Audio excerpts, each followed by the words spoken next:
What's up, YouTube? If I sound out of breath, it's because I just lugged all them boxes upstairs. But the point of this video is your girl finally got a sofa. I've been too geeked for this sofa to come out. I ordered it from Wayfair. It is a Modular sofa. I'm too thirsty to wait for my boyfriend to come home. So me and my sister gonna put this together. Currently, this is what your girl is working with. These two pink chairs that I got from Modern. This is what they look like. Now, I waited to get a sofa because they weren't gonna be holding on my money, talking about some, oh, it's a delay after me been waiting for 6 months for a sofa. No, we weren't doing that. We was not doing that. So I waited. I got something I semi wanted, but I think it's gonna be super cute. I'm one of those people, I have to see how it looks in my house in order for me to like it. And sometimes I hate that I'm that way, but that's neither here or there. So I'm about to attempt to put this sofa together by myself until my sister come.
You guys, me putting the sofa together because my sister did have walk in and she does not want to be on camera, so I'm gonna respect her wishes. But the camera, I say on camera, but the sofa was super easy to put together. All you had to do was put the legs on, and then they had little latches that you just scoot the chair together with, and the ottomans can be moved anywhere you want to put them. But this is how it looks.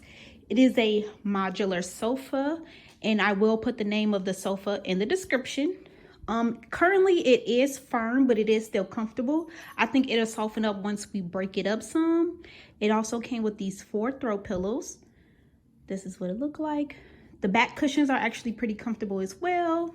And as you see yesterday, the legs were gold, but I'm going to give you another view. This is what they look like. But yeah, this is the sofa. I did get it on Black Friday pre-sale from Wayfair. It actually came it actually came quicker than expected. It was supposed to come on the 29th, but it came actually yesterday, the 24th. So I was super excited about that because your girl has been real thirsty for a sofa. Okay, just thirsty. Anyway, well, and because I was tired of those 2 chairs. So that is the end of this video. You guys will be seeing this video after Thanksgiving, so I hope you guys enjoyed the content. I do want to do more home style, lifestyle, and home decor videos. So if you like this video, please give it a thumbs up. Make sure to also hit the like button and subscribe so you can see more of my content. See you later.